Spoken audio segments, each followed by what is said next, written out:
client, il t'appelle comment ? Alors, il n'est pas question qu'ils m'appellent maître, ça c'est chiant. Donc, ils vont m'appeler Arnaud, en règle générale. La tokenisation, c'est du fractionnement.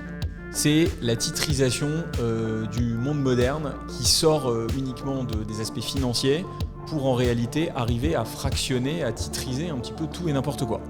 Aux États-Unis, l'avocat, c'est un mélange entre un psychothérapeute, un expert comptable, un spécialiste du droit, un conseiller conjugal, il fait tout. Bonjour et bienvenue. On est extrêmement content de vous retrouver dans un nouvel épisode de Père Castor raconte-nous ton histoire. Et aujourd'hui, on devient un peu plus sérieux. On l'a été. Tu dois être le 5e avocat qu'on reçoit. Donc on est avec Arnaud Toiti, je prononce bien ? Absolument, bonjour à tous. Qui nous reçoit dans ses très joli bureau. Magnifique bureau. Ouais, c'est une des pièces. Il y a combien de surface au total ? À peu près 200 mètres carrés. Ouais. Vous êtes combien au total ici ? On est, alors le cabinet, on est une dizaine de personnes. Et après, on sous-loue un certain nombre de bureaux. Donc, on va dire qu'on est une vingtaine à peu près. D'accord, ok. Donc, toi, ton entreprise, d'ailleurs, on peut dire entreprise ou pas Cabinet ? Ton cabinet ? C'est une forme d'entreprise particulière, mais c'est une forme d'entreprise. On a des règles de déontologie qui font qu'on ne peut pas dire qu'on est simplement une entreprise commerciale, mais ça s'y apparente d'un certain point de vue. Je t'embête juste, il faut que tu parles plus proche du micro, sinon... Excuse-moi. Et c'est vrai que c'est un peu spécial parce qu'on pourrait vous apparenter entre les deux. Je pense qu'il faudrait même inventer un mot entre une patientèle et une clientèle en fait. On est un peu entre les deux, je trouve, pour un avocat. T'as raison. Alors, on parle de clientèle. Pour un avocat, c'est le terme qu'on utilise. Il serait agréable d'avoir un mot entre les deux, peut-être.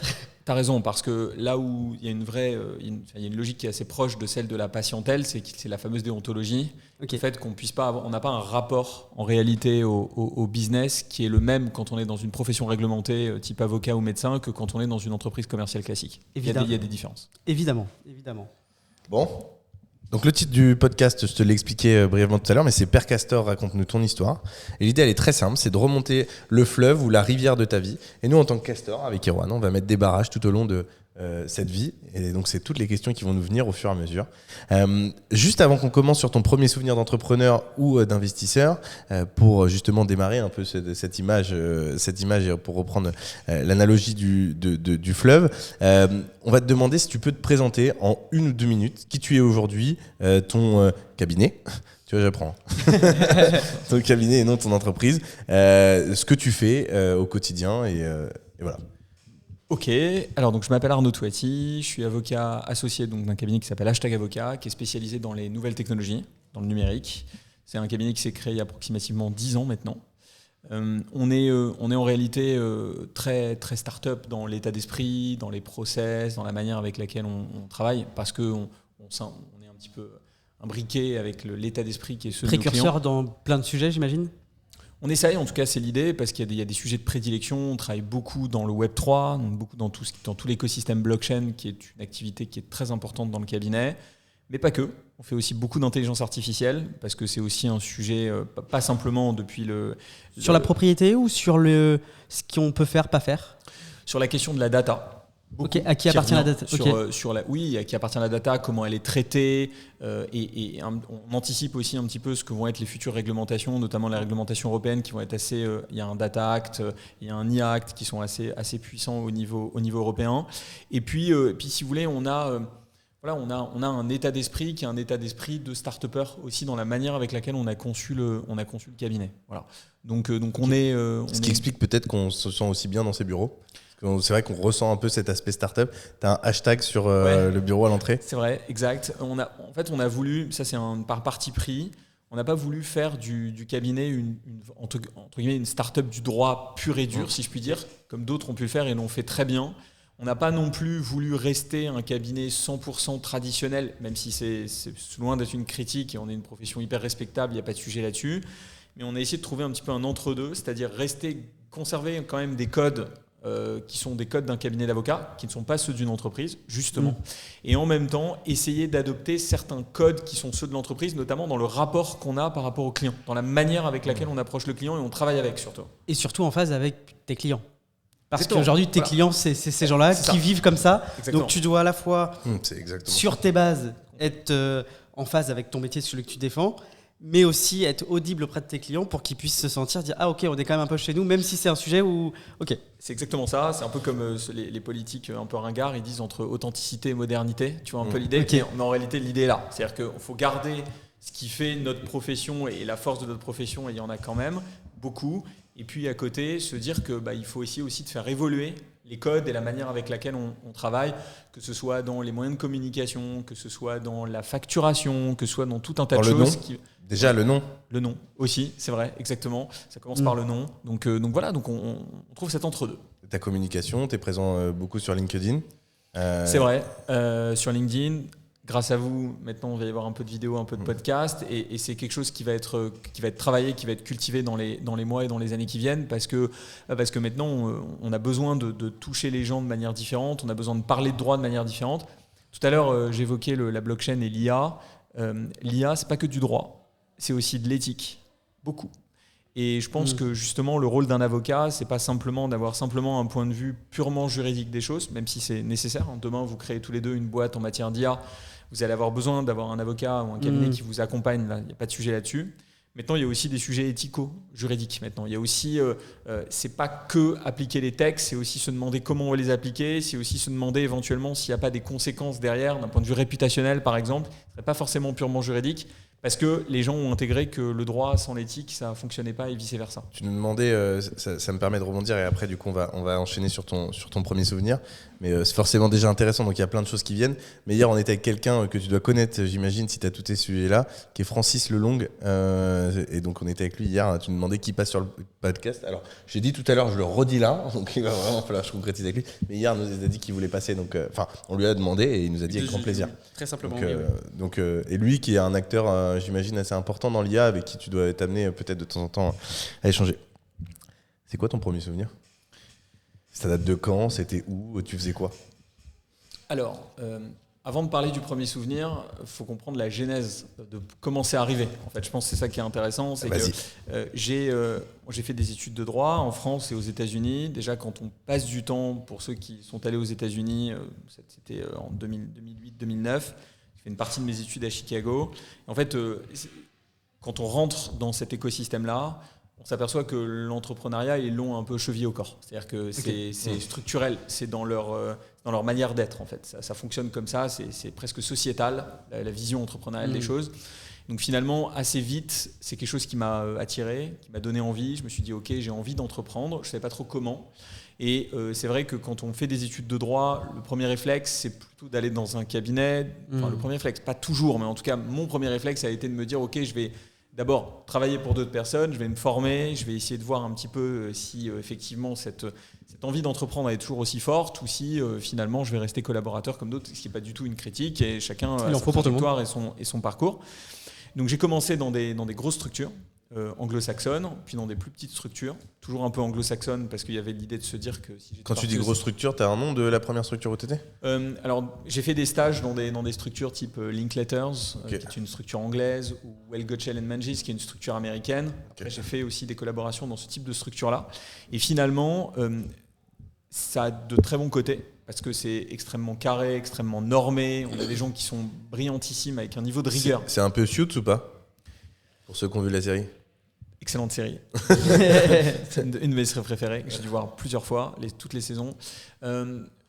Oui et non, c'est-à-dire que évidemment c'est très romancé, c'est scénarisé, exactement, évidemment, mais en tout cas il y a un côté, évidemment on travaille avec des clients qui sont incroyables, même si on les voit que par le petit bout de la lorgnette, on a encore une fois un niveau d'intelligence collective et de rigueur qui est juste phénoménal, et donc c'est très formateur.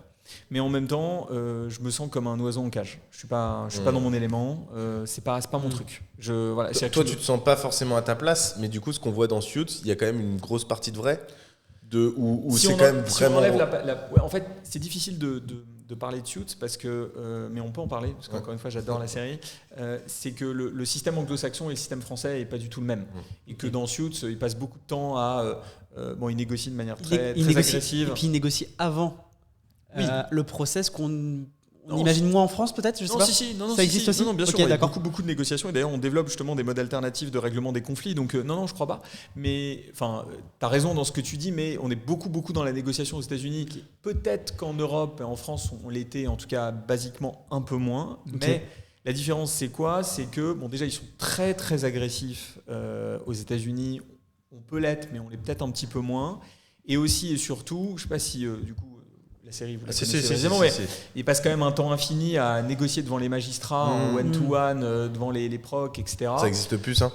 Non, c'est juste qu'en France, le système judiciaire est différent, et donc en réalité, c'est entre les parties qu'on négocie plus que directement avec les juges, etc. On est dans une logique un petit peu différente. Enfin, sauf avec le procureur pour certaines procédures. Bref, donc c'est pas la même chose, mais en tout cas, moralité, c'était hyper intéressant.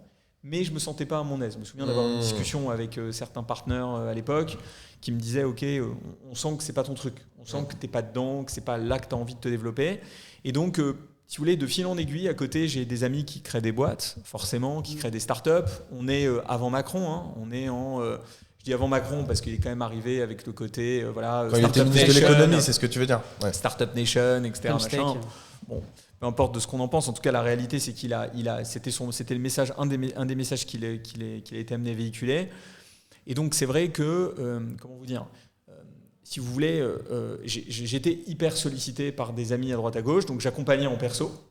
Et puis à un moment, je me suis rendu compte juste que mon perso dépassait mon activité à côté. C'est souvent le cas pour des avocats qui démarrent et qui se disent bon, je vais faire un peu à côté, et puis ça commence à prendre de l'ampleur. Et puis à ce moment-là, j'ai un de mes très bons amis de l'époque qui me présente ce qui deviendra un de mes associés, où finalement il me dit voilà, il revient du Canada, Harry pour pas le citer, il revient du Canada, il a envie de créer sa structure, il sait pas trop avec qui, comment, etc. On se rencontre, c'est un coup de foot pro direct. Enfin, ça s'est fait quasi instantanément. Je pense que c'est comme vous deux. Enfin, je sais pas, vous avez peut-être jamais raconté votre coup de foot pro tous les deux, mais nous, ça c'est différent. Ça s'est fait dans le temps. Moi, je suis plutôt comme ça. Ouais. Ok. Plutôt à prendre le temps de tu rencontres et du coup de première discussion, etc. Et en général, de mon côté en tout cas, quand ça se fait très vite, de mon expérience, parce que maintenant du coup je pense que j'interviens dans ces relations-là volontairement en mettant du temps, mais j'ai l'impression, moi ça dure pas dans le temps. Alors que quand on se voit on se voit une première fois aujourd'hui, ça se trouve on se reverra une deuxième fois dans 1 an, 2 ans, et puis après ça s'est pas passé comme ça exactement, mais on s'est vu au départ, on a dû se revoir 2-3 mois après, puis et puis à force, maintenant on se voit toutes les semaines, mais voilà, c'est une évolution. Je suis d'accord avec toi, mais en même temps, c'est le et en même temps d'Emmanuel Macron, mais en même temps, il y a un moment, il y a des rencontres qui sonnent un peu comme une évidence. Tu vois ce que je veux dire ? C'est comme des rencontres amoureuses ou professionnelles. C'est peut-être plus le cas, en tout cas de mon côté, mais d'un point de vue sentimental que professionnel. Que d'un point de vue professionnel. Pour l'instant. Je comprends. Mais en tout cas, avec Harry, le matching s'est fait naturellement, extrêmement facilement. Et donc effectivement, on a cofondé. Il y avait également un autre associé, Jonas, à cette époque-là. Vous êtes 2 maintenant ? On était 3, on a été 4, maintenant on est 2. Okay. Mais on l'a cofondé à 3. Avec l'état d'esprit clair qui était de se dire on veut créer une start-up du droit. Une start-up du droit. C'est-à-dire on veut être un cabinet d'avocats, mais on veut parler à des start-up et agir, en tout cas avoir des codes, mais pas que des codes, pas que de la communication. Pas que le baby-foot dans la salle de réunion, quoi. Non, d'ailleurs on n'en a pas. Non, justement, mais t'as raison. Exactement, la caricature du baby-foot, Google, on est d'accord. Mais c'était c'était de penser, d'inverser la manière de penser. Je vais m'expliquer très clairement. La plupart des sites internet d'avocats, en tout cas c'était le cas à l'époque, c'était des sites internet où finalement l'avocat présentait ce qu'il faisait. Il disait voilà, je fais du droit des affaires, du droit fiscal, etc. Donc finalement, quand on y allait et qu'on est un client, on avait un catalogue des prestations qui étaient proposées par l'avocat. Bon, j'ai envie de dire pourquoi pas. C'était un annuaire un peu presque. Exact. En tout cas, c'était une présentation de ce qu'on fait. Nous, on s'est dit, ok, comme d'autres, d'ailleurs, on n'était pas les seuls, bien entendu, on s'est dit, en fait, on va renverser les choses et on va se mettre du côté du client, pas du côté de l'avocat. C'est-à-dire quoi ? C'est-à-dire qu'on va se dire, c'est pas le client, lui, il veut pas savoir ce que toi, avocat, tu fais. Il veut savoir potentiellement ce que le client, lui, va pouvoir obtenir. Et donc, L'état d'esprit, la manière de voir les choses est complètement différente. C'est quand un client vient, il s'en fout de savoir si tu es compétent en droit hyper technique à tel endroit. Lui, ce qu'il veut savoir, c'est quelle valeur tu lui apportes. Quel est le modèle économique ? Quelle est la contrepartie de ce modèle économique ? Est-ce que c'est un taux à l'heure ou pas ? Est-ce que c'est du forfait ? Est-ce que c'est de l'abonnement ? Qu'est-ce qu'il veut faire ? C'est-à-dire typiquement, au lieu de mettre avocat, droit des sociétés, création de sociétés, pacte d'actionnaires, en fait, on va plutôt mettre avocat, plutôt ça va être je veux créer ma société. Je veux rédiger mes conditions générales, etc. C'est-à-dire qu'on inverse complètement le prisme et l'état d'esprit. Donc ça a été... Et tu vas même beaucoup plus loin parce que du coup, de ce que je comprends, c'est que tu vas te positionner sur une stratégie où tu réfléchissais déjà au positionnement Google, est-ce que les personnes vont chercher, alors que les avocats peut-être faisaient juste à ce moment-là, en tout cas, c'était un reliquat, je sais pas, mais en tout cas comme un prospectus qui diffusait sur leur réseau internet. Il y en avait un certain nombre déjà qui le référencement Google commençait à prendre de l'ampleur, mais l'état d'esprit qui consistait à dire je vais me mettre dans les chaussures de mon client, ça c'est autre chose. Je me dis dans les chaussures de mon client par rapport au site, par rapport à la manière avec laquelle je fonctionne. À la recherche, à tout. Et exactement, au bureau, par rapport au modèle économique, par rapport au mode de communication, etc., etc. Et je vais même vous dire un truc. Et on l'oublie beaucoup. Je parlais des États-Unis tout à l'heure. Aux États-Unis, l'avocat, c'est un mélange entre un psychothérapeute, un expert comptable, un spécialiste du droit, un conseiller conjugal. Il fait tout. En fait, c'est-à-dire qu'il a un rôle de. C'est vraiment le confident. Okay. C'est vraiment c'est le conciliéré, si vous voulez. C'est celui qu'on appelle dès qu'on a un problème. Ok, et c'est beaucoup plus large. Je sais plus qui m'a dit ça, mais je crois qu'on m'a dit qu'aux États-Unis, le nombre d'avocats, même par rapport aux pros, phénoménal. Ouais. Ça n'a rien à voir. Mais justement, parce que l'avocat là-bas, c'est une institution. Parce que l'avocat là-bas, c'est, si vous voulez, c'est vraiment celui qu'on appelle dès qu'on a la moindre question dont on a envie d'avoir une réponse. On a un problème, on appelle son avocat. Et tout le monde a un avocat. Et a son avocat. C'est un peu cette sens. Est-ce que c'est plus l'équivalent peut-être du notaire en France chez nous ? Non, je crois pas du tout. Quand tu dis tout le monde a son avocat, en France, tu as un peu le sentiment, alors c'est pas tout le monde, mais tu as les notaires de famille, etc. Tu as peut-être moins d'avocats de famille. Tu faudrait que tu allais dire ça, tu as raison pour les notaires, sauf que le notaire, tu vas faire appel à lui dans des cas spécifiques. Ouais. Malheureusement, il t'arrive un décès, une succession, tu vas faire une acquisition immobilière, tu vas avoir besoin d'un notaire.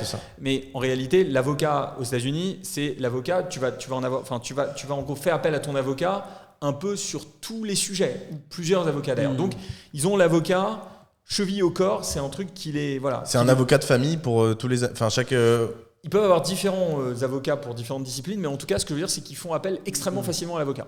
En France, pas du tout. C'est un peu le dernier rang par l'avocat. Voilà, quand tu l'appelles, c'est que tu es vraiment... En France, pas du tout. En France, pas l'état d'esprit. Un salarié, un couple, 2 enfants, les 2 sont salariés, ils ne parleront jamais de leur vie quasiment pour la plupart à un avocat. En France. Sauf s'ils divorcent ou je pense que tu as raison. Oui. Et d'ailleurs, c'est ce qui a fait qu'il y a eu notamment à un moment, et les avocats ont beaucoup critiqué ce développement-là, même si je pense qu'il était inéluctable, c'est qu'il y a eu l'émergence aussi des legal tech, à peu près au même moment que le moment que j'évoque avec vous, où finalement il y a des boîtes qui sont arrivées, qui sont sorties du bois et qui ont dit en réalité, l'avocat il n'est pas accessible, je caricature, mais en tout cas il n'est pas aussi accessible qu'il faudrait qu'il le soit. Et donc, concrètement, il y en a qui ont des besoins juridiques, entre guillemets, basiques. Ils n'ont pas besoin nécessairement, selon ces legal tech, d'avoir systématiquement accès à leur avocat.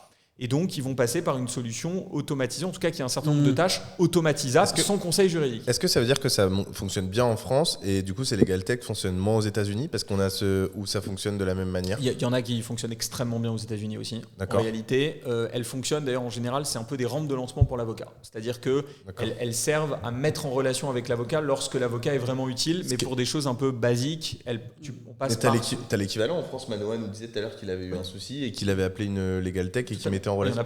Il y en a plein. Okay. Donc voilà, toutes les cités, Legal Start, Legal Place, Rocket Lawyer, enfin il y en a une ribambelle. Je crois que c'est Rocket Lawyer qui fonctionne d'ailleurs extrêmement bien. Elles sont sur des grosses croissances, ça marche très bien. Mais c'est vrai que si on avait le rapport aux avocats qu'ont les Américains, je pense que le succès des legal tech, en tout cas ce type de legal tech là, parce que legal tech c'est sens large, mais ce type de legal tech là aurait probablement été moins important qu'il ne l'est maintenant. Je dirais que en France, c'est plus l'expert comptable qui joue ce rôle-là. Okay. Pas confident, mais du coup, pour les entrepreneurs, les psychothérapeutes, mais plutôt expert comptable, fiscaliste. Ouais, c'est celui qui est en réalité. Qui qu'on peut attend. créer la société, qui va te conseiller. Parce qu'il fait le social en général dans les boîtes. T'as raison. Tu as raison. C'est parce que et ce assez côté- vite, le réflexe. Et en fait, c'est vite la personne que je vais contacter quand j'ai une question. Je sais. Mais t'as raison. Mais voilà, et tu vas vite parce que et encore une fois, il n'y a aucune critique de ma part là-dessus, mais c'est vrai que du coup l'avocat, moi je vois beaucoup de gens qui me disent, moi l'avocat je le contacte quand j'ai un problème. Alors que c'est trop tard. Alors déjà oui, effectivement c'est trop tard, malheureusement. Non, c'est un peu comme les assurances, c'est-à-dire que les gens en fait voient l'avocat un peu comme vous savez quand vous allez sur vos sites pour prendre des billets d'avion et que vous vous dites est-ce que je prends l'assurance ou pas, et vous dites bon bah ok j'ai peut-être une chance sur 100 d'avoir un problème donc je vais pas le prendre, et puis quand ça m'arrivera bah tant pis c'est pas mieux que Je me fais ma propre assurance. Exactement. Voilà, et je pense que l'avocat est un peu vu comme ça, de la faute aussi, je pense, de la manière avec laquelle notre profession n'a pas forcément toujours su évoluer comme elle aurait dû évoluer. C'est pas toujours facile de faire évoluer une profession aussi spécifique que celle, institutionnalisée exactement que celle d'avocat. Mais je pense que ça nous appartient à nous, en tant qu'avocats, de faire l'effort de repenser notre profession pour justement essayer d'aller toucher ces gens-là. C'est ce que tu fais aujourd'hui. C'est ce que j'essaye de faire. Et je pense que ça passe par la manière avec laquelle on travaille, les outils avec lesquels on travaille. Les gens ont besoin que ça aille vite, que ce soit flexible, que ce soit rapide, de pouvoir vous contacter facilement. Enfin, le nombre de fois où j'ai eu des gens qui m'ont dit moi je contacte mon avocat, il me répond 2-3 semaines après. Alors évidemment on travaille énormément, donc je peux comprendre que parfois on est extrêmement occupé, on n'a pas le temps de répondre.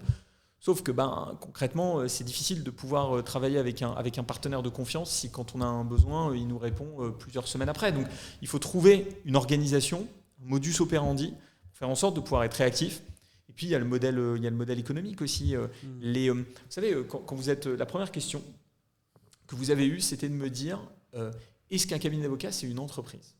Je prends souvent cet exemple-là. Alors ça fait sauter au plafond certains avocats et je peux le comprendre. Mais dans l'état d'esprit des gens, ça ne veut pas dire que c'est vrai, mais dans l'état d'esprit des gens, les gens ne font pas la différence entre un cabinet d'avocats et une entreprise.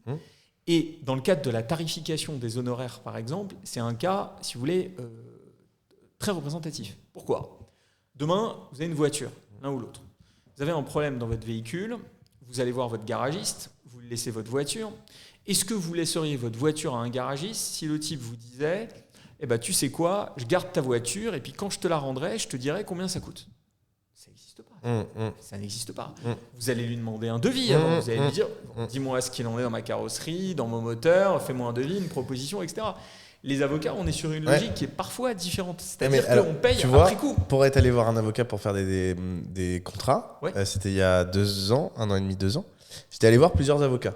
Parce que du coup, et moi à ce moment-là, je n'étais pas familier avec le sujet, donc je ne savais pas tellement comment ça se passait. Et justement, j'ai repris cette idée-là. Enfin, c'est ce que j'avais en tête. Je m'étais dit, devis d'entreprise, devis, nous dans l'immobilier, on se retrouve assez souvent à avoir des devis. Quand tu veux faire des travaux, tu fais venir 2-3 boîtes, et puis tu vois celle qui peut correspondre le mieux à ce que tu veux faire comme travaux. Je fais la même chose avec les avocats. Et le problème qui s'est passé, alors j'ai l'impression que ça a tendance à évoluer, et pour le coup, toi, je pense que tu n'es pas comme ça parce que j'ai pu réserver un call et on avait discuté un quart d'heure. Mais là, j'ai rencontré 3 avocats. Il y en a une, du coup, je lui ai dit désolé, elle m'a dit pas de souci, machin. Une autre avec qui je suis passé. Et la dernière qui m'a renvoyé un message d'accord, pas de souci, avec sa facture. Qui m'a dit. Sa facture par rapport à quoi ? Sa facture par rapport aux une demi-heure où on a discuté ensemble pour que je lui explique mon truc et qu'elle m'explique ce qu'elle en pense et ce qu'on peut faire. Bon. Et du coup, elle m'a envoyé sa facture en sortie. Moi, le fait qu'elle... Alors écoute bien, c'est intéressant. Le fait qu'elle te dise, moi j'ai passé du temps et ce temps vaut de l'argent et je le facture, ça respectable. Mais qu'elle me prévienne. Voilà, c'est ça, exactement, tu as tout compris. Le problème, il est là. Il est sur le fait de prévenir les gens en amont. En fait, je pense que les gens, ils ont besoin de visibilité, de prévisibilité. Vous êtes des entrepreneurs, tous les deux, vous avez un business plan, vous avez un budget, vous avez des charges. Les charges, ça s'anticipe. C'est pas simplement un truc comme ça au hasard. Donc, je dis pas que y a pas une spécificité de l'avocat qui fait que parfois on peut pas prévoir le temps qu'on va passer, donc on est dans une estimation. Mais c'est très compliqué, je trouve, de dire à quelqu'un, écoutez, on vous enverra la facture à la fin et on ne sait pas ni d'Ève ni d'Adam à quelle sauce on va être mangé. C'est quelque chose que je trouve compliqué. Et je pense que ça a aussi joué dans les difficultés du rapport entre le justiciable, on va dire au sens large du terme, et les avocats. Ça tend à changer ou pas ? Franchement, oui, mais doucement. C'est-à-dire que ça change, mais extrêmement modérément. Et c'est vrai que ça devient un peu compliqué parce que je pense qu'on est dans des sociétés où on a besoin d'avocats. Vraiment, je pense que on est une profession dont on a besoin. On a besoin, alors à tort ou à raison, on est une profession qui se une société qui se judiciarise incontestablement. Même si on a les fameux modes alternatifs de règlement des conflits que j'évoquais tout à l'heure, mais la tendance c'est que voilà, les gens sont assez tendus, ont tendance à avoir on va dire le contentieux la carte facile. avocat et le contentieux facile. Ouais. Tu me devances, merci exactement. Le contentieux facile, je ne sais pas si c'est fort aujourd'hui. En connaissance de D'habitude aussi, je vois pas pourquoi aujourd'hui. Exactement. Non, il est toujours très fort. Non, je te rassure. Mais ouais, non, tu as raison là-dessus. On a tendance à avoir le contentieux facile. Et l'avocat, finalement, c'est la carte qu'on sort assez facilement dès qu'on a une petite difficulté, etc. Et donc, c'est vrai qu'il faut qu'on repense un peu tout ça. Notre rapport au client, au sens large du terme, le fameux patient que tu évoquais, mais l'équivalent client-avocat, parce que sinon, on va le perdre. Et déjà, on l'a peut-être un peu perdu. Et il faut qu'on retrouve ce rapport de confiance. Et ça passe aussi par la communication. Ah bah clairement. Ça passe aussi par la communication. Par contre, ce que je veux dire, et les gens ne le savent pas forcément, c'est qu'on est extrêmement contraint en termes justement de ce qu'on peut faire. Comme les notaires pour le coup. Comme les notaires, comme les médecins. On en revient toujours on n'est pas une société comme une autre. Donc on n'a pas le même rapport. Pourquoi ? Parce qu'on considère que justement un médecin, un notaire, un avocat, il ne va pas s'abaisser d'une certaine façon à se vendre. Il y a un côté, je dis bien un côté, je ne dis pas que je suis nécessairement, tout le monde a le droit de ne pas être d'accord avec ça, mais il y a ce côté un petit peu, derrière il y a une forme de respect qui fait qu'il ne faut pas que nous on s'abaisse à aller chercher, il faut que ce soit les gens qui spontanément viennent nous voir. Le problème, c'est que ça fonctionnait dans les années 70, dans les années 80. Dans les années 70 et 80, vous aviez les plaques, avocats à la cour, etc. Et donc, en fait, les gens prenaient leur bottin, appelaient, ou effectivement, c'était pas né, moi je l'étais, appelaient leur bottin, hein, ou alors allaient sonner à la porte directement des avocats en disant « Bonjour, je voudrais un rendez-vous ». Maintenant, qui fait ça ? Qui fait ça ? Alors oui, il y en a encore qui vont dans les pages jaunes. C'est des gens qui ont 60 ou 70 ans peut-être, mais... Voilà, exactement. C'est-à-dire que maintenant, on est dans une logique différente et donc on a besoin aussi d'utiliser des nouveaux vecteurs de communication tout en respectant les règles de déontologie. Et par exemple, concrètement, tu n'as pas le droit de faire quoi ? Parce que tu vois, tu communiques sur LinkedIn, c'est déjà une belle forme de communication. Oui, mais ce n'est pas du démarchage. C'est-à-dire que la différence, c'est quoi ? C'est que quand tu communiques, tu vas, par exemple, tu vas faire un article pour expliquer, je disais que je faisais du Web 3, tu vas faire un article pour dire, voilà, la dernière loi sur les influenceurs, voilà, elle dit ci, elle dit ça. Tu apportes de la valeur. Exactement, tu apportes de la valeur. Par contre, si tu fais quelque chose de purement promotionnel dans lequel tu dis bonjour, je m'appelle Arnaud Touati, ça c'est impossible. C'est impossible. Déontologiquement, c'est complètement illégal. On ne peut pas faire ça. Donc, et j'ai envie de dire tant mieux. Tant mieux parce que d'un côté tant mieux parce que ça donne un certain standing et qu'on n'est pas, et pour le coup ça les Américains eux ça les dérange pas. Si vous avez vu Better Call Saul, puisqu'on parlait des séries, bon, le type il va quand même sans spoiler, il va quand même à l'hôpital pour voir ceux qui se sont fait estropier, pour leur mettre la carte de visite en mode voilà, on est dans ça, c'est l'inverse de la logique française. On est dans une logique où finalement c'est le démarchage à outrance. D'ailleurs, si vous êtes allé aux États-Unis, vous voyez souvent des pancartes où vous avez le nom de l'avocat, call me, avec le numéro de téléphone. C'est un truc qui est complètement impossible en France. Pour de bonnes raisons, je pense. Parce que eux... mais tu vois, ce qui est marrant, oui, c'est que t'as pas le droit de mettre la pancarte. Oui. Mais t'as le droit de mettre call me sur LinkedIn. Ouais, mais alors attends, c'est un peu différent. Parce que... C'est une bonne remarque, mais c'est un peu différent. Parce que quand tu expliques en disant... tu donnes un sujet et tu dis aux gens, si vous voulez qu'on en discute, appelez-moi, c'est une chose. Les Américains, ils vous disent, bon ben voilà, vous voulez que je vous défende dans cette procédure, ou vous voulez rédiger vos statuts, ou vous voulez rédiger votre pacte d'actionnaires, ou vous voulez lever des fonds, appelez-moi pour une prestation juridique. Tu comprends la différence ou pas ? Honnêtement, je sais pas. T'arrives à voir la différence ? Il y a un petit peu plus d'intentionnalité quand même dans la deuxième version. Je suis d'accord, mais toi, tu regardes, je t'attaque un petit peu volontairement. Tu vois, tu vas être sur LinkedIn, tu vas parler de la tokenisation. Tu es quand même pas mal sur ce sujet-là. Ouais. Donc aujourd'hui, tu as une boîte, tu veux monter de la tokenisation d'actifs au sens large. J'imagine que c'est ce que tu fais, par exemple, et c'est un des sujets. Aujourd'hui, tu as un copain qui m'appelle, je lui dis va voir ce que fait Arnaud Touati. En quelque sorte, tu communiques sur ce sujet-là et du coup, tu invites les personnes à t'appeler s'ils ont des questions sur ces sujets-là. Non, mais évidemment que je suis pas Mère Teresa et que je n'ai pas une entreprise enfin, on est Mais d'accord. c'est via le contenu. En fait, Là-dessus, c'est via la mais valeur. En fait, c'est ça se fait de c'est manière via la indirecte, valeur. en fait. C'est via la valeur. Ça se met de manière indirecte. C'est-à-dire que ça se Ce fait... que tu veux dire, c'est qu'aux États-Unis, il va dire t'as un problème avec telle entreprise ou machin, ou appelle-moi sans prouver quoi que ce soit, alors que toi, tu vas communiquer et tu vas jamais démarcher les gens. En fait, le démarchage, c'est quand tu vas spontanément prendre contact avec une personne nommément désignée ou un ensemble de personnes et vis-à-vis de ces personnes-là, tu vas leur dire voilà mon offre, viens acheter mon offre. La publicité, ce qui n'est pas le démarchage, c'est le fait de, si tu veux, communiquer autour d'un sujet et après, libre aux gens s'ils le veulent et s'ils estiment que c'est intéressant de venir pour discuter autour de ce sujet. Le 80, on va dire, pas 80, mais en tout cas une très grande majorité des gens qui sont venus discuter dans le cadre de Better Call Arnaud ne sont pas devenus des clients. Par contre, sont devenus des partenaires, sont devenus des gens qui ont pu m'apporter du business aussi par personne interposée, etc. Mais ça n'a pas été construit comme étant un vecteur pour aller chercher des clients, mais plutôt comme discuter des sujets et faire connaître je suis un certain d'accord, nombre de je sujets. comprends ce que tu veux dire. Je reconnais que la limite est ténue, mais elle existe. Ouais, je suis d'accord. Non, mais je comprends surtout, je l'ai senti comme ça en tant que personne qui avait réservé le call. Donc je le vois. En fait, c'est plus, si je comprends ton point, ce que tu dis, toi, c'est pas tant de la clientèle, mais du coup, indirectement, c'est plutôt du réseau finalement que tu vas pouvoir faire en rencontrant des gens. Apporter de la valeur. Dans ce Web3, on parle de builder et on ne dit pas par hasard, c'est parce qu'on parle de gens qui construisent en fait. Ils construisent, ils développent. Alors après, encore une fois, il y en a plein qui font ça, loin d'être le seul, etc. Et il n'y a aucun sujet là-dessus. Simplement, j'essaye d'apporter de la valeur et après, derrière, si in fine, ça apporte des clients, tant mieux.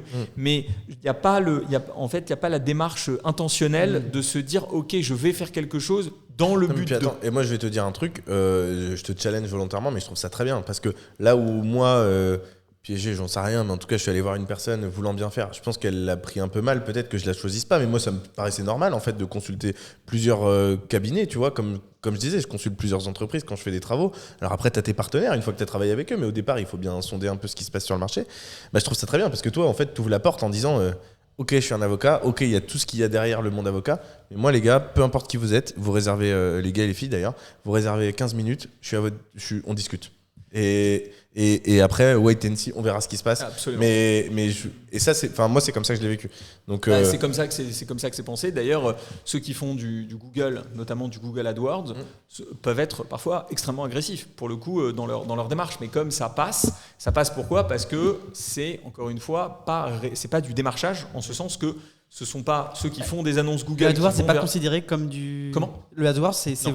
Non, c'est pas considéré comme du Là, on est démarchage. vraiment sur la ligne... Ouais, t'as raison. Mais, oui et non, parce que nous, on en fait Il y a une intentionnalité du client final sur sa recherche. Oui, mais regarde, non mais c'est très intéressant ce que je dis, hyper intéressant. Nous, on n'en fait pas, par exemple, mais quand tu fais du AdWords, certes, tu cherches à démarcher les gens, mais encore une fois, il faut encore que les gens tapent le bon mot-clé et cliquent sur toi. C'est-à-dire que c'est pas... Ce qui est vraiment... La définition du démarchage pur et dur, c'est quoi ? C'est je prends mon téléphone portable, d'accord ? Je prends une liste de clients, je les appelle, je leur dis bonjour, je m'appelle Arnaud Toiti, cabinet #avocat, est-ce que vous avez besoin de droit ? Alors ça, c'est caricatural. Après, il faut savoir une chose, c'est que normalement, si on est très extrêmement précis, moi, demain, je vais à une soirée, j'ai pas le droit d'aller alpaguer quelqu'un et de lui parler de mes activités, de lui vendre mes activités si lui-même n'a pas été à l'origine de la demande. Okay. Voilà. Okay. En fait, donc c'est vraiment là, des règles. Tu es venu nous demander pour passer sur le podcast, c'est interdit. Non, c'est pas vrai, c'est moi qui l'ai invité. Voilà, c'est nous qui l'avons invité. Et du coup, est-ce que tu aurais le droit ? Ah, bah ça oui. Tu aurais le droit de me demander pour passer ? Oui, parce que t'es pas un de mes.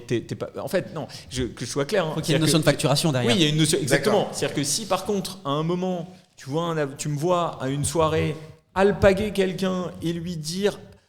Voilà, je m'appelle Arnaud Toiti, j'ai vu que tu faisais du Web3, franchement, ton projet est super, j'ai super envie de t'accompagner, écoute, je peux te faire ça, voilà, ça coûte ça, est-ce que tu es intéressé ? Ça, c'est clairement du démarchage et c'est clairement pas possible. Voilà. Et de toute façon, ça donne une très mauvaise image de l'avocat, en réalité, parce que voilà, alors je dis pas qu'on doit être dans une logique où l'avocat, ça doit être dans son piédestal, dans sa tour d'ivoire, et qu'en réalité, il ne faut jamais qu'il se manifeste. Je dis juste qu'il ne faut pas, à mon sens, qu'il s'abaisse à ça, même s'il ne faut pas oublier quelque chose non plus, c'est qu'il y a plus de la moitié des avocats qui sont au SMIC. D'accord ? Il faut quand même avoir l'état d'esprit. Hein, Qui sont au au SMIC. SMIC. Ouais. Absolument. Donc, parce que souvent, les gens ont l'impression que le métier d'avocat, c'est un métier de nantis, qu'on roule tous en Mercedes SLK et qu'on a tous une villa à Saint-Germain-des-Prés. Non. C'est un métier, je me trompe peut-être, mais j'ai le sentiment que c'est un des métiers en France qui témoigne. Et en plus, c'est particulier parce que c'est des gens qui font des études et un bon niveau d'études, mais qui montrent un peu l'état de la société. C'est que tu en as quelques-uns qui sont très riches, il y en a quelques-uns qui sont riches, quelques-uns qui sont dans la moyenne, et beaucoup même, et puis d'autres qui ont. Il y a une paupérisation de la énorme. profession qui est énorme. Et d'ailleurs, il y a malheureusement beaucoup de gens qui quittent la profession très rapidement. C'est pas que dû à la question de la paupérisation. Je pense que c'est dû aussi au statut qui est très compliqué. Enfin, c'est un métier où on travaille beaucoup, on n'est pas toujours hyper bien récompensé. C'est pas Beaucoup de volume de travail, énormément. C'est énorme. Comment tes clients, ils t'appellent comment ? Alors, il n'est pas question qu'ils m'appellent maître, ça c'est chiant. Donc, ils vont m'appeler Arnaud, en règle générale. Ils vont m'appeler Arnaud. En tout cas, c'est ce que je leur demande. Parce que, non pas parce que encore une fois, c'est pas une critique sous-jacente à ceux qui veulent qu'on continue à les appeler maîtres. Et encore une fois, je respecte chacune des visions, quelles qu'elles soient. Mais c'est vrai que, pour le coup, je trouve ça un peu désuet et je pense qu'on peut respecter quelqu'un sans forcément l'appeler maître. Voilà. Mais encore une fois, j'en connais un certain nombre qui veulent qu'on les appelle maîtres parce qu'ils estiment que ça passe par là, que le respect passe aussi par la manière avec laquelle on qualifie les gens. Et j'ai pas de souci là-dessus. Et c'est en phase aussi avec ton positionnement. Ouais. Oui, alors ça c'est vrai que perdrait- c'est difficile de demander à un start-upper qui vous dit est-ce que Qui je arrive peux te avec, tutoyer, s'il te plaît, appelle-moi maître. Ouais. Je suis d'accord.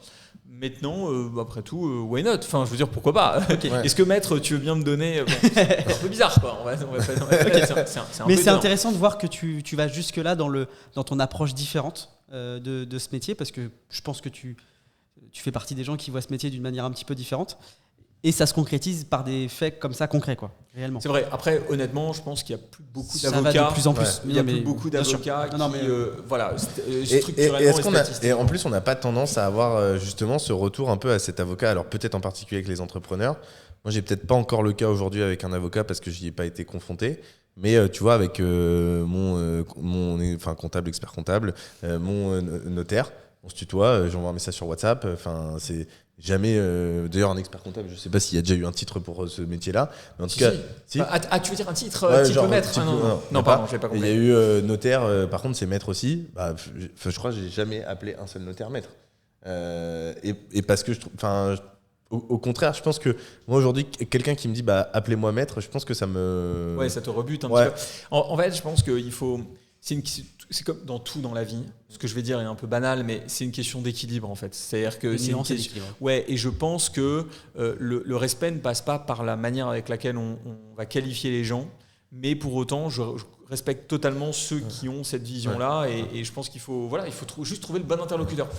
Et toi, c'est le cas. Tu as trouvé avocat, notaire, expert comptable qui correspondait à ce que tu voulais. Et je pense que c'est ça l'idée, c'est juste trouver sur un interlocuteur. Moi, j'ai un sujet, parce qu'on est un peu pris par le temps. Donc, il y a un sujet que j'aimerais quand même aborder avec toi, au-delà de l'avocat. C'est vrai que, là, ça part un peu. On va relève avoir moins un le. épisode hybride, ça va être parfait. Ouais, c'est vrai que c'est cool, c'est sympa. C'est vrai qu'on n'en fait pas souvent. On est tellement habitué à suivre notre trame habituelle, mais là, ça en sort un petit peu. J'aimerais bien avoir ton avis, parce que toi, du coup, tu y es constamment et on n'a pas souvent d'avis de ce sujet-là, parce qu'on est plus immobilier. Ouais. Ton avis de la tokenisation, du Web3, de ce que tu en vois et de ce que tu imagines dans les années à venir. Alors, vaste sujet, chers amis. On passe effectivement un peu du coq à l'âne, mais ça me va très bien. La tokenisation, et donc spécifiquement la tokenisation immobilière ou la tokenisation au sens large du terme ? Au sens large. Au sens large, ouais. Au sens Ok. large. Et alors peut-être expliquer très brièvement ce que c'est que la tokenisation. Bien sûr. Et après, ça s'applique à tout. Et donc je te laisse. Bien sûr. En réalité, pour simplifier à l'extrême, la tokenisation, c'est du fractionnement.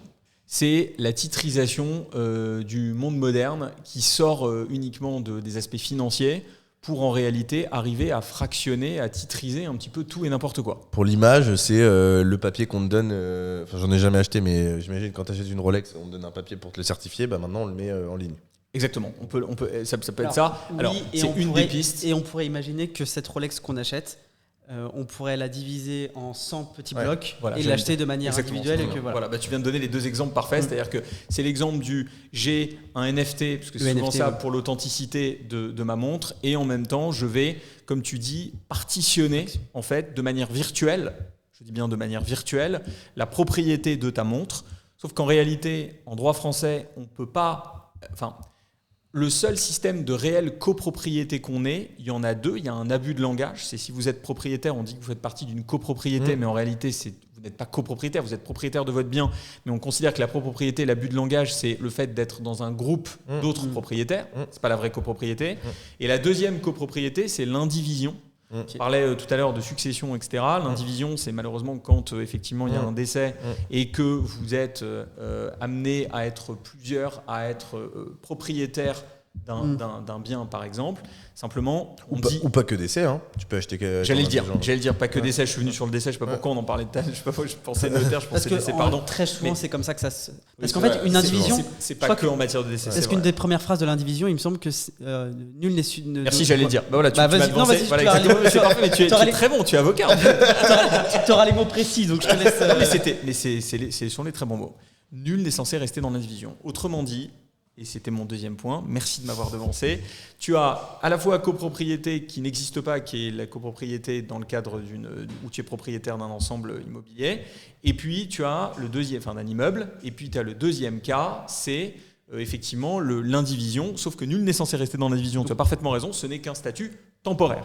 Donc, pour en revenir au cas de la montre de tout à l'heure, Il n'y a rien. ce n'est pas ta montre, ce n'est pas la propriété de ta montre que tu vas tokeniser. En fait, ce qui va se passer, c'est que soit tu vas utility token tokeniser des usages en lien avec ta montre. Je prends un exemple concret, il y a le time sharing. Je prends un exemple. Il y a une Patek Philippe, elle coûte 500 000 €. Ok. Bon, il y a 5 potes. Patek Philippe, c'est une marque pour celles et ceux qui de montres. Pardon, je suis Les désolé. gens le Voilà. savent ici. Ouais, Ils sont tous fans de le. Ok, bon. Non, parce que j'y connaissais rien aux montres il y a un an. On a rencontré des mecs qui connaissent bien, donc D'accord. je connais pas grand chose, mais Ok. suffisamment on pour prend, savoir ce que on c'est. prend une Patek, 500 000 €, donc grosse montre, un peu vénère, etc. Et donc toi, tu te dis, bon, bah, j'ai pas 500 000 balles à mettre dans une montre, tu vas trouver 4 autres potes et vous mettez chacun 125 000 €. Si vous êtes 5, mettez chacun 100 000 balles. Ok, à partir de là, tu vas te dire, ok, on va fractionner d'une certaine façon cette montre et permettre à chacun d'avoir un droit d'usage. Ce sera en réalité du time sharing, d'accord ? C'est-à-dire que vous allez avoir chacun 1/5 du temps par an pour pouvoir. c'est de la- Le lundi, c'est- le mardi. C'est de la résidence service. Ça pourrait être pour un bien immobilier d'ailleurs. La résidence évidemment. service tourisme. C'est ça. Non, mais c'est exactement ça. voilà, ça pourrait tout à fait être pour un bien C'est immobilier. là, tu vois comment ça Ouais, fait. ouais, C'est typiquement ça. C'est ça. Ça pourrait être pour un bien immobilier. Il y en a qui font ça, enfin en tout cas qui cherchent à faire ça. Donc c'est de l'utility token. Ok. Je prends l'exemple du time sharing. Ça pourrait être d'autres usages qu'on pourrait éventuellement imaginer pour le bien. Et puis à côté, on a ce qu'on appelle le security token. Le security token, qu'est-ce que c'est ? C'est un titre financier tokenisé. Ok. Titre financier, ça peut être quoi ? Pour résumer, ça peut être une action ou une obligation. Ok. Et typiquement, pour la question de la montre, puisqu'on en revient à la Patek, en fait, on va créer une société. Et de cette société-là, on va émettre des actions, donc on va lever des fonds, par exemple, et on va décider effectivement, de tokeniser ces actions. C'est-à-dire de les tokeniser mettre... la société. Et du coup, on tokenise la absolument. société qui détient l'objet. Tu as tout à fait raison. Et Et donc, les actions de la société. Voilà. pour être Et donc, précis, du coup, aujourd'hui, ou les obligations. on n'est pas encore en N'est-ce pas mesure, de par la loi, de tokeniser un bien immobilier ou un objet. Absolument. On passe par cette Absolument. société intermédiaire. C'est exactement ça. Enfin, à l'exception que les utility tokens, tu passes pas par une société, mais de toute façon, tu tokenises pas la propriété, mais encore une fois, l'usage associé au bien et pas le bien lui-même. Tu vois ce que je veux dire ? Est-ce qu'on pourrait associer ça à l'usufruit, la nue propriété ? On peut. Ok. Il y en a qui sont sur des schémas effectivement comme ça. Donc, Très bien. Donc, à la limite, moi, le seul exemple que je vois et que j'imagine dans le passé de choses comme ça, c'est les gens qui achetaient des chevaux de course à plusieurs. Et on achetait une part. Très bas. C'est un bon point. Je peux pas rentrer trop dans le détail là-dessus parce que j'ai des projets qui sont sur ces sujets-là, parce que le sujet des chevaux de course est extrêmement adapté à la tu es bon. C'est extrêmement adapté au fractionnement de la propriété, parce qu'effectivement, eux, y avaient déjà pensé à l'époque. C'est Je suis quelque chose d'accord qui avec existe toi. depuis très longtemps. Tu fais bien d'en parler, tu es bon, tu connais bien ces sujets. Effectivement, mais pour l'immobilier, c'est pas le cas. Et donc, on est obligé de passer par le truchement d'une société intermédiaire, absolument, pour pouvoir, en réalité, tokeniser non pas le bien in fine, mais tokeniser les actions ou les obligations qui sont émises par la société détentrice du bien. Ok. Donc ça, c'est effectivement la tokenisation. Sauf que les titres financiers tokenisés, c'est pas une nouveauté. Parce qu'en réalité, ce qu'on appelle le fractionnement, c'est du crowdfunding. C'est juste du crowdfunding 3.0. Alors 3.0, certains parlent de révolution. C'est pas du tout une révolution parce que c'est juste que les actions ou les obligations, vous les mettez sur un registre qui est décentralisé. Oui, sur la blockchain. Exactement, c'est tout. Mais au final, c'est la même chose que ce qu'on fait déjà depuis 30 ans. Donc il n'y a pas de différence, enfin 20 ans au moins, il n'y a pas de différence structurelle. Il y a juste des choses qu'on peut faire sur la blockchain qu'on ne peut pas faire avec la monnaie fiduciaire. Alors, pas une question de monnaie fiduciaire, mais c'est plus que si on doit se projeter, in fine, sur les intérêts de la tokenisation, c'est-à-dire d'avoir vraiment des tokens qui correspondent, que ce soit à Security ou Utility Token, c'est ce qu'on appelle la compostabilité, c'est-à-dire la capacité en réalité des jetons à les mettre en collatéral, à pouvoir à pouvoir éventuellement demain s'en servir comme un levier pour pouvoir aller chercher du financement collatéral. Qu'on soit d'accord, c'est que tu mets en hypothèque ton jeton pour emprunter de l'argent. Exactement, tu as tout compris, tu mets dans une réserve pour pouvoir emprunter. Il y a tout un tas d'autres démarches qui pourraient être envisagées dans ce qu'on appelle la finance décentralisée, parce que c'est ça dont on parle. Hein. Et c'est vrai que ça, le jeton le permet, ce que on ne peut pas faire dans le Web 2, sauf que ça reste à l'état très, très artisanal pour l'instant. Et maintenant qu'on a défini un petit peu tout ça, toi, ton analyse, mais du coup personnelle, de ce sujet-là, comment tu le vois, comment tu l'as vu évoluer, comment tu le vois évoluer demain, ce marché-là? Je pense qu'il est probable que dans une dizaine d'années, à peu près tout soit tokenisé. Ok, donc dans pas si longtemps que ça. Quand on dit tout, c'est-à-dire notre permis de conduire, notre carte vitale. Je pense qu'il y aura tout ce qui a besoin d'être. Je pense qu'il y aura un équivalent. Oui, exactement. Je pense qu'il y aura deux sujets en fait. Tu as abordé les deux sujets tout à l'heure. Tu as abordé le sujet un peu de ce qu'on appelle le jumeau numérique, c'est-à-dire exactement. Le certificat d'authenticité. Alors, je vais prendre un exemple concret sur le certificat d'authenticité. Alors, il peut y avoir un débat sur la manière avec laquelle on le met en place. Est-ce qu'on met une puce à l'intérieur? Est-ce que c'est juste un certificat extérieur ou pas? J'en sais rien. Comment il reste lié, etc. Et pour le laisser lié ou pas, qui est un énorme sujet. Mais ok, demain. Je vais pas reprendre l'exemple de Patek, j'ai pas d'action chez Patek, mais façon chez Rolex. Voilà, mais même demain, vous allez acheter une paire de pompes chez Dior, au hasard, voilà, ça coûte 1000 balles. Bon, il faut avoir les moyens de s'acheter une paire de pompes chez Dior, mais bon, pourquoi pas, puis avoir l'envie aussi. Donc, ok, vous allez chez Dior, vous achetez la pompe, très bien, vous êtes super content, et puis à un moment, vous décidez de la vendre sur le bon coin. Vous allez dire ouais elles sont 100% authentiques, mais en fait la vérité c'est que il y a pas de certificat d'authenticité qui est vendu avec les chaussures, enfin pas à ma connaissance en tout cas. Et donc il y en a, je crois, sur certaines marques genre Louis Vuitton, quand tu achètes un sac, ils peuvent te T'as raison, ils peuvent te mais ça l'est pas surtout, et il est probable que Dior sur les chaussures, c'est vrai qu'on. Toi, t'as pas l'info non plus? J'en sais rien, mais il est probable qu'il n'y ait rien avec. Et donc l'idée, c'est quoi? Ce serait de se dire ticket de caisse éventuellement. Ouais, mais bon, encore une fois, ça peut se trafiquer, ça. Voilà. Et donc le NFT aussi pourrait potentiellement se trafiquer. Simplement, on se dit que c'est un peu plus difficile de le trafiquer potentiellement, et que concrètement, si t'as ton NFT émis par Dior, dont, by the way, tu peux suivre précisément, tracer sur la blockchain les échanges en peer-to-peer qu'il y a pu y avoir. C'est-à-dire que tu sais que ça a été émis par Dior et c'est possédé par un tel, ou qu'éventuellement, il y a eu une traçabilité, que les choses, par exemple, si le mec te dit les chaussures sont neuves, et que tu te rends compte qu'en réalité, elles ont été vendues 4 fois avant de t'être vendues à toi et qu'elles sont un peu usagées, et tu vas te dire, bon, le mec, a priori, il se fout un peu de ma tête, tu vois, etc. Complètement. Bref. Et normalement, c'est censé effectivement garantir une authenticité dans ce que tu es amené à acheter, et je pense porter un coût assez important à la contrefaçon. Après, l'idéal, ce serait d'avoir ça en plus dans ton bien, à même le bien, pour pas qu'il y ait que ce soit détaché du bien, pour que vraiment on s'assure qu'il n'y ait pas un décalage entre le NFT que tu achètes et le bien à côté. Est-ce que tu pourrais les revendre 4 fois à quelqu'un qui ne demande pas que tu lui renvoies le NFT à chaque transaction? Exactement. Voilà, tu pourrais te permettre de... Tu as raison. Donc il y a une réflexion. En tout cas, je pense que là, il y a un sujet qui est majeur. Et puis, il y a un autre sujet aussi qui est absolument déterminant, c'est le sujet de la propriété numérique. Je prends l'exemple des jeux vidéo. Ouais. D'accord, voilà. Moi qui suis un gamer, j'adore ça me plaît, je veux voir cet écosystème évoluer. Quel jeu? Tout. Tout. On pourra se faire un Counter-Strike si tu veux, il n'y a pas de problème. Je mettrai une tannée. Il n'y a pas de sujet. Il n'y a pas de sujet quand tu veux. Mais voilà, c'est un bon exemple, Counter-Strike. Ouais. C'est un bon exemple. Demain, tu as un skin, il est ouf, il est génial, imagine que tu puisses, tu as ton propre skin, tu as envie de le vendre. C'est possible, mais sur des plateformes dont on sait que c'est des plateformes du marché gris, que grosso modo, c'est pas validé par Valve, que tu es dans l'illégalité en fait, en réalité. Moi, il y a un moment, j'ai envie que les assets que je gagne dans un jeu, ils m'appartiennent en fait. Demain, j'ai envie que, là par exemple, pour ceux qui connaissent le gaming, on va de plus en plus vers ce qu'on appelle le full démat. C'est-à-dire que tu vas plus avoir de magasins où tu vas acheter tes jeux, ça existe.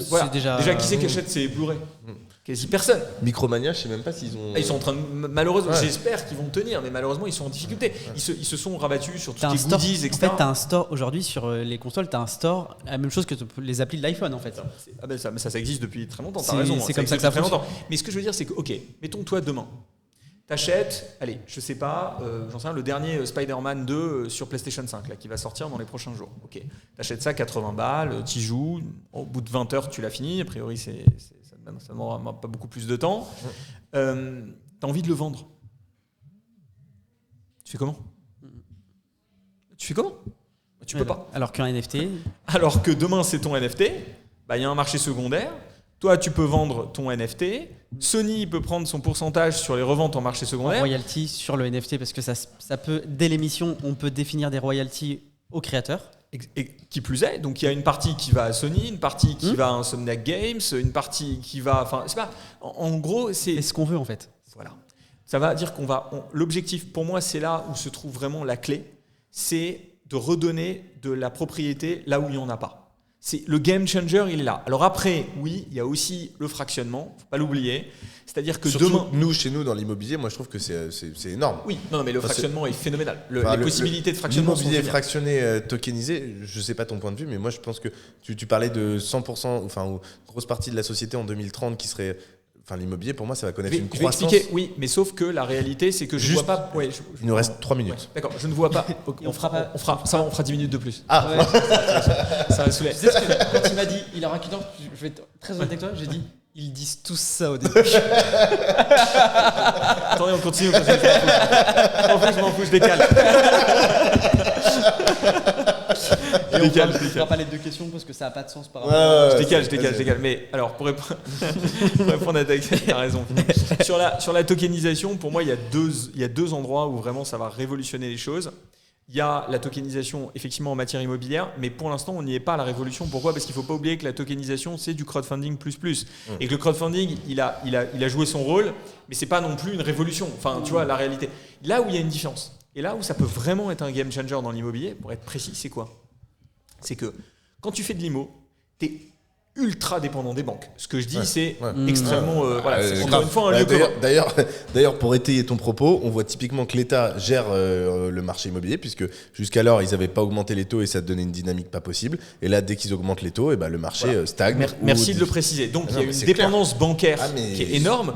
Donc là où la tokenisation, elle a du sens, ou plutôt en tout cas le fractionnement a du sens, c'est pour aller chercher des sources diverses de financement et pour diminuer sa dépendance. Le coût d'entrée.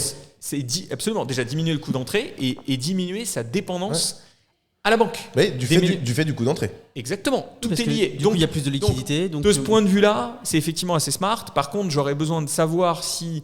alors déjà, il y a plusieurs sujets.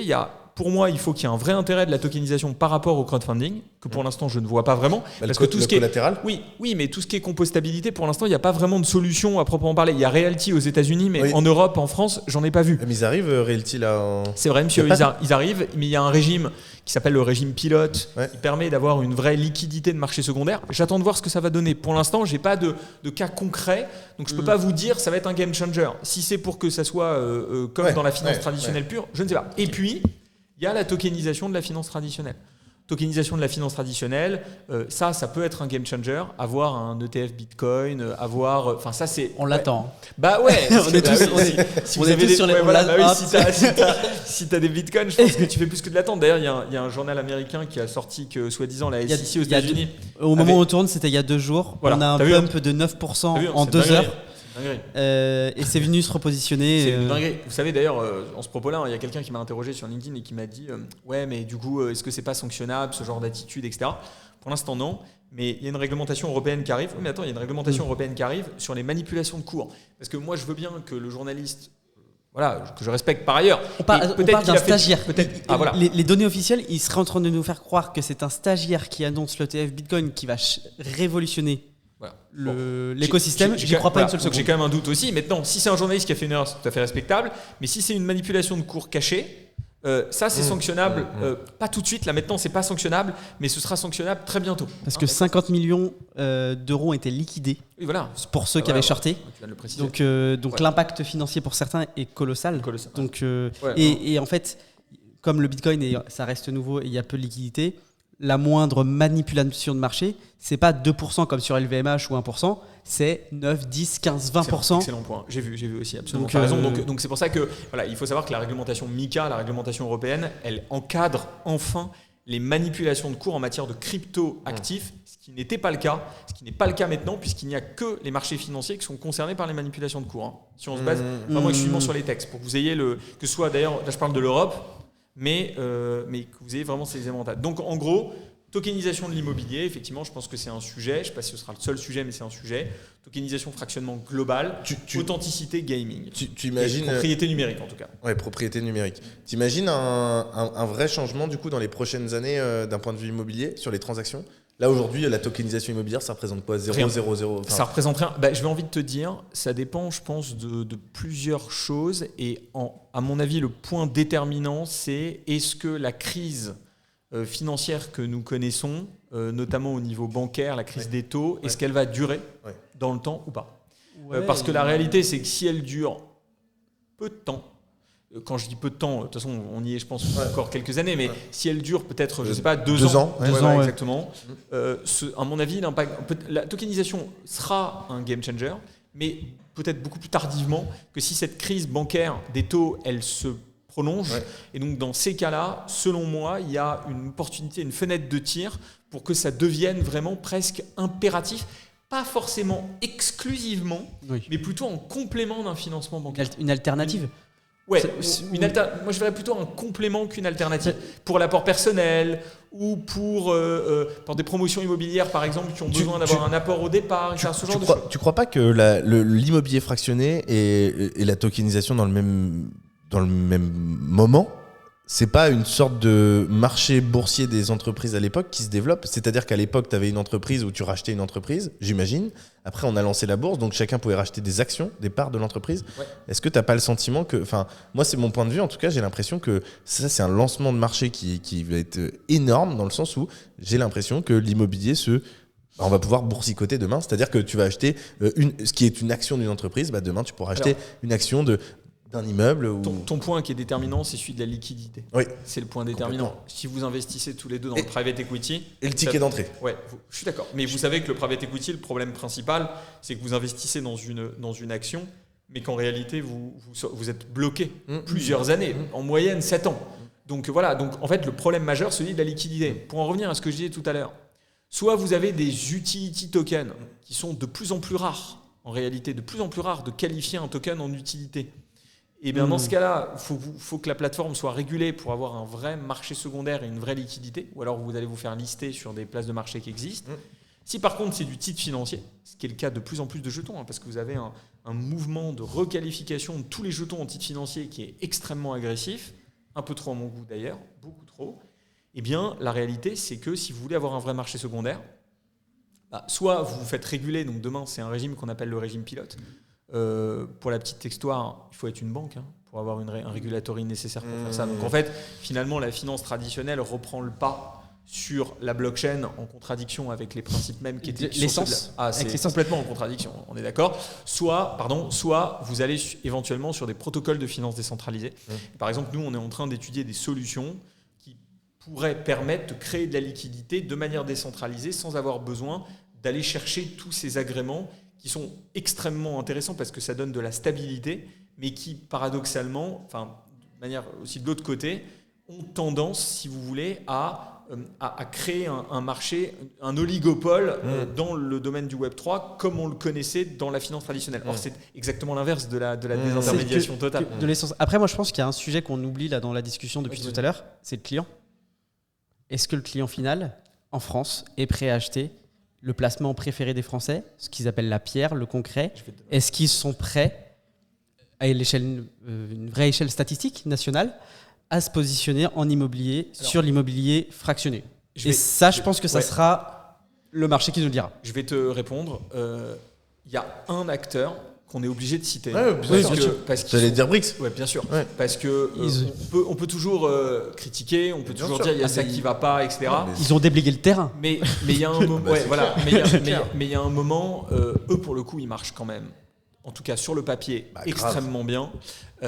Et Pas que eux, je sais pas si t'as vu, là, on a une boîte avec qui on commence à bosser qui s'appelle Tantième. ah, ils sont très bons aussi.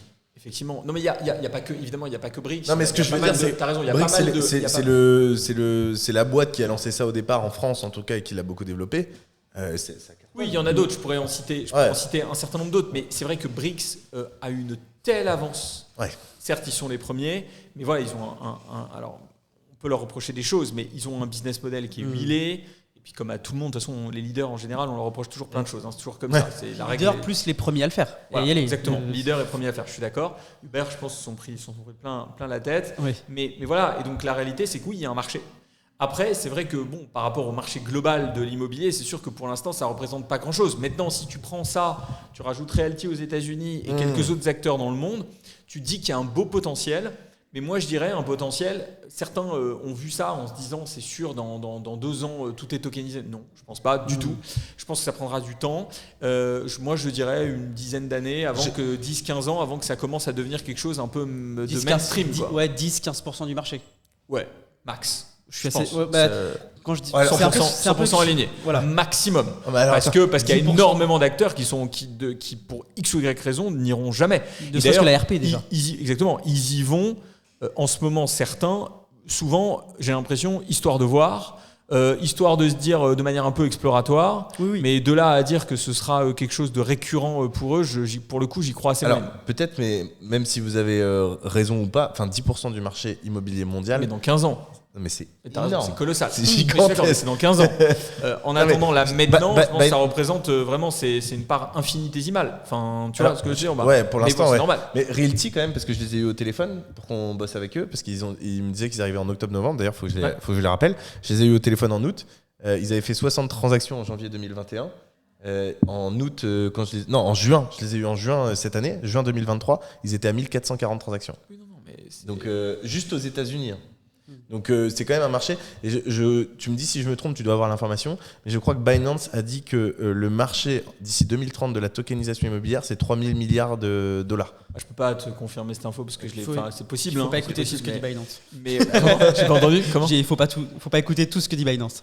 Je ne dirai rien. Mais Ils ont dit Non, mais c'est des Non. boîtes et puis c'est des boîtes commerciales qui sont là pour défendre leurs intérêts. non, après, qu'on, ok, je suis d'accord avec ce que tu dis. Néanmoins, ils ont quand même ils sont quand même ultra leaders sur le marché crypto mondial. Oui, non, mais bien sûr, non, mais Et donc, ils ont une vision, je pense, ils sont capables de, peu importe les chiffres, 3 000 milliards, 5 000 milliards, 10 000 milliards, la réalité quand même, et puis il y a eu d'autres études, KPMG, etc., très solides sur le sujet de la tokenisation, où on démontre clairement que ça va être un game changer. La question, c'est quand et à quel niveau. Est-ce que tu le sens, toi, déjà, du coup, vu que tu y es depuis 10 ans, où tu as pris le billet il y a Pas la tokenisation 2-3 ans, j'imagine. Mais Enfin, quand la blockchain, depuis 2000, j'ai commencé en 2015. ouais, donc, fait un petit moment, quand même. ouais, tu étais avant le premier boom du Bitcoin. Absolument. Donc, ok. Et du coup, tu vois ce marché changer, il se structure. Il se structure, ce qui a beaucoup de points positifs, encore une fois, puisqu'il fait venir des acteurs, on va dire traditionnels, qui ne seraient pas venus si on était sur un terrain en friche. Donc ça, c'est plutôt très positif. Après, c'est comme pour tout, il y a toujours des avantages et des inconvénients à ça. Il se structure, mais il se régule. Ça, encore une fois, ça a des bons côtés, mais ça a aussi des mauvais côtés, parce que quand la régulation est trop forte, trop puissante, concrètement, ça nuit aussi à l'innovation. On parlait de LinkedIn tout à l'heure. Je faisais un post dimanche où je parlais de toutes les régulations européennes en matière d'IA, de data, de Web3, etc. Il y a plus de 15 textes au niveau européen, de mémoire, en tout cas une dizaine facilement, sur tous les sujets, Data Act, IA Act, DSA, DMA, MiCA, régime pilote. Tu vois. Donc en fait, au final, bah c'est très bien sur le papier, parce que du coup, vous avez un truc hyper régulé, hyper carré, hyper pro, parce que les réglementations sont extrêmement carrées. Et au moins, on sait, par rapport à d'autres endroits. Tu as raison, Oui. sauf que la réalité, c'est que j'entends. le coût de la compliance, il est phénoménal. Ouais. Quand tu as une boîte et que tu lui dis que tu es une start-up et que ça va te coûter plusieurs centaines de milliers d'euros de te mettre en compliance, et qu'en réalité, bah, tu n'as pas ça dans tes caisses, tu fais comment ? Soit tu te mets pas en compliance, tu te mets en faute, du coup, bah, ça pose des problèmes avec tes investisseurs, tu peux pas relever des fonds. Soit tu te mets en compliance, mais du coup, tu ne peux pas utiliser cet argent pour aller en recherche et développement. Enfin, et puis à côté, tu as des acteurs américains ou asiatiques qui, eux, n'ont pas ces contraintes réglementaires quand ils sont dans ces pays-là, quand ils ne sont pas dans des paradis fiscaux. Concrètement, eux, ils avancent à fond. Mais bien sûr, et au final, on s'étonne qu'on ait des acteurs, on manque d'acteurs, ne serait-ce que sur l'intelligence artificielle, par exemple, en Europe. On a des boîtes extraordinaires, simplement, peut-être aussi, parfois il faudrait les aider. Il ne faut pas que réglementer, même si ça a beaucoup de bons côtés. Ouais, c'est sûr que ça permet. Ça a des bons côtés pour l'utilisateur final, je pense, beaucoup, puisqu'il est surprotégé, plus que pour le porteur de projet en tant que tel. Mais au final, c'est un peu comme le droit du travail des fois. On le surprotège tellement qu'on lui délivre moins. Je suis d'accord avec ça, mais c'est pour ça qu'on en revient toujours au leitmotiv de cet échange qu'on a, c'est l'équilibre. C'est-à-dire la nuance, l'équilibre. Où est-ce que tu mets le curseur ? Alors, le problème, c'est que cet équilibre, il est à géométrie variable. Le tien n'est pas le même que le mien. Mais il faut qu'on arrive à trouver et je trouve que Thierry Breton, même si ce qu'il fait a énormément de bons côtés, parce que la manière avec laquelle un certain nombre de boîtes américaines traitent la data, etc., est vraiment, ou chinoises d'ailleurs, est vraiment très problématique. Mais en même temps, peut-être justement dans une certaine forme de vouloir essayer de temporiser un peu ce côté très agressif des boîtes américaines et chinoises, a peut-être eu tendance à mettre le curseur trop haut dans la réglementation, sur l'exigence, le niveau d'exigence, puisque par définition, ils ne pouvaient pas imposer aux Américains et aux Chinois des contraintes qu'ils n'imposaient pas aux Européens. Et c'est vrai qu'on se retrouve avec une réglementation qui est assez abrasive. C'est quoi l'état aujourd'hui dans le monde, si tu en as un en tête, qui est le plus alors favorable, je dirais, c'est le plus juste vis-à-vis de ce Web3 et qui a, selon toi, le mieux compris les enjeux, tant pour les clients que pour ceux qui alimentent... Je vais te dire, je pense que les Suisses sont très intelligents. Okay. Je pense que les Suisses sont très intelligents. Je pense que les Suisses... voilà, moi j'ai jamais eu le plaisir de vivre en Suisse. J'y suis allé à plusieurs reprises, etc. Mais la Suisse, ce sont des gens qui sont hyper pragmatiques, ils sont business oriented, mais en même temps ils sont assez protecteurs de ce qui se passe chez eux. Il y a du bon sens, je crois. Comment ? Il y a beaucoup de bon sens. Ah, mais c'est ça que j'adore chez eux, c'est que c'est des gens d'une très grande intelligence. Alors évidemment, je généralise, mais global, quoi. Mais en tout cas, de ce que moi j'en retire, très intelligent. Le seul défaut qu'il y a à la Suisse, c'est qu'elle ne fait pas partie de l'Union européenne. Alors elle a énormément de qualités par rapport à ça, mais pourquoi sur la réglementation Web3, j'explique. C'est juste que la réglementation Web3, elle va être unifiée sur toute l'Europe, ce qui fait que si vous êtes régulé en France, vous serez demain régulé sur l'intégralité des 27 pays de l'Union. Ce qui est un atout phénoménal, qui fait que demain, si vous êtes régulé en Suisse, vous n'êtes régulé qu'en Suisse. Donc si vous vous adressez à des Européens, vous devez taper à la porte d'un pays de l'Union européenne pour vous réguler. Ça, c'est le désavantage de la Suisse de ce point de vue-là. Mais pour de marché, c'est plus la profondeur de marché qui va leur manquer, du coup. Possiblement, même s'ils ont un marché intérieur qui est extrêmement développé, qui est brillant, avec des gens qui sont ultra bons. Et voilà, donc je citerai la Suisse, qui pour moi est un exemple en la matière. Salvador, c'est une bonne chose pour la... Je suis pas sûr. Ok. Je suis pas sûr. Je pense que ça donne pas forcément une très bonne image, même si au départ on s'est dit ok, c'est super, valeur refuge, tout ça. Quand tu vois le résultat, tu te dis que ça donne pas super envie. Je suis pas sûr que ça ait donné une excellente image. Okay. In fine. Même si encore une fois, il faut dissocier l'intention du résultat. L'intention était certainement bonne, le résultat l'est moins. Le token choisi n'était peut-être pas le bon. Il y a plein de sujets. Voilà, c'est ça, exactement. Ouais, il y a plein de sujets. Je suis d'accord. On pourrait refaire l'histoire, etc. machin là-dessus. Donc je dirais la Suisse. Alors en conclusion, c'était un super podcast, je me suis bien amusé, franchement c'était top, les questions étaient canon. Néanmoins, suite à un agenda compliqué, je crois qu'on vous a laissé entendre que c'était un peu short, on m'a autorisé exceptionnellement, j'ai une autorisation spéciale. Et avec plaisir. À avoir une deuxième partie du podcast. Donc voilà, pour évoquer tous les sujets qu'on a évoqués, mais pour peut-être creuser et aller un petit peu plus loin. Donc voilà, donc ravi de cette expérience et puis au plaisir de vous retrouver très vite. Donc ce qui est hyper important, c'est qu'on va se revoir, on va revenir. On est très content de ça. Donc dites-nous en commentaire tous les sujets. Et là, pour une fois, vous avez la parole et vous avez un peu les mains. C'est bien ça. Vous avez la main sur ce podcast. Main libre. Donc dites-nous les questions que vous avez, mais même des questions extrêmement précises. vous nous le dites en commentaire. Et ça sera avec plaisir qu'on va revenir d'ici un mois. Tu as compris que j'avais aussi, excuse-moi, un agenda Oui, un peu serré. Monsieur part dans un pays très difficile, dans lequel pas du tout au soleil et pas du tout à la plage. Pas du tout. Donc voilà, donc on se revoit très vite. Posez-nous un maximum de questions et posez à Arnaud un maximum de questions. Et nous, on vous dit à la semaine prochaine. Ciao. Salut. Salut.